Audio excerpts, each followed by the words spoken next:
కర్నూలులో హైకోర్టు రాయలసీమ వాసుల చిరకాల వాంఛ న్యాయవాదుల తరపున ముఖ్యమంత్రి చంద్రబాబుకు ధన్యవాదాలు తెలియజేసిన మార్కెట్ డైరెక్టర్ మరియు ప్రముఖ న్యాయవాది తులసిరెడ్డి మాట్లాడుతూ కర్నూలులో హైకోర్టు బ్రాంచ్ వల్ల రాయలసీమ ప్రజలకు విజయవాడ వెళ్లవలసిన ఇబ్బందులు తగ్గుతాయన్నారు.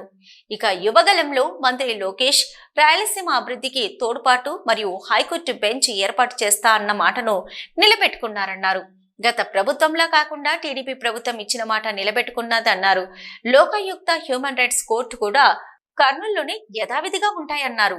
దేశంలో చాలా రాష్ట్రాలలో ప్రజల సౌలభ్యం కోసం బెంచ్ ఏర్పాటు చేయడం జరిగిందని, అదేవిధంగా మన రాష్ట్రంలో కూడా బెంచ్ ఏర్పాటు చేయడం హర్షించదగ్గ విషయమన్నారు.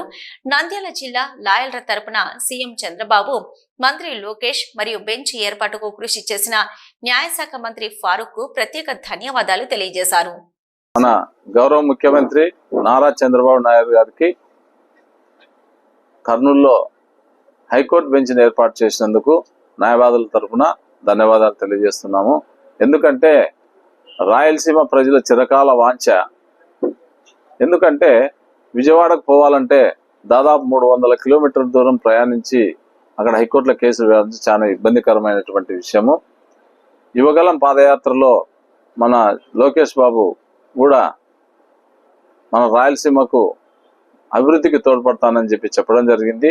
దానిలో భాగంగానే కర్నూలులో మనకు హైకోర్టు బెంచ్ని మాదిరి కాకుండా ప్రస్తుత ప్రభుత్వము మాట ఇస్తే మాట నిలబెట్టుకుంటున్నారు. అలాగే లోకాయుక్త హ్యూమన్ రైట్స్ కోర్టును కూడా కర్నూలులోనే యథాస్థానంలో ఉంచడం కూడా ఒప్పుకున్నారు. అలాగే మన గౌరవ ముఖ్యమంత్రి గారు దీన్ని హైకోర్టు బెంచ్ని ఏర్పాటు చేయడము చాలా సంతోషకరం. ఎందుకంటే మన భారతదేశంలో చాలా రాష్ట్రాల్లో మద్రాసులో హైకోర్టు ఉంటే మదురైలో కూడా ఒక బెంచ్ ఇచ్చారు. మిగతా హర్యానా అక్కడ కూడా బెంచ్లు ఇచ్చారు. జైపూర్లో, రాజస్థాన్లో కూడా బెంచ్లు, ప్రతి రాష్ట్రంలో 1-2 బెంచ్లు ఉన్నాయి. కొన్ని రాష్ట్రాల్లో 3 బెంచ్లు కూడా ఉన్నాయి. కాబట్టి ఇక్కడ కూడా ఇవ్వడం సమంజసకరం. ఎందుకంటే ఇటు రాయలసీమ ప్రాంతానికంటే ఇటు అనంతపూర్, కర్నూలు, నంద్యాల, కడప, చిత్తూరు వాళ్ళకంతా కూడా చాలా దగ్గరగా ఉంటుంది. కాబట్టి ఇది ఎంతో ఉపయోగకరమైనటువంటి ప్రజలకు, కక్షిదారులకందరూ కూడా ఎంతో ఉపయోగకరం ఉంటుంది. అలాగే భవిష్యత్తులో కూడా ఎక్కడికో వెళ్లాల్సినంత అవసరం లేదు, వ్యయ ప్రయాసాలకు గురైపోవాల్సినంత అవసరం లేదు.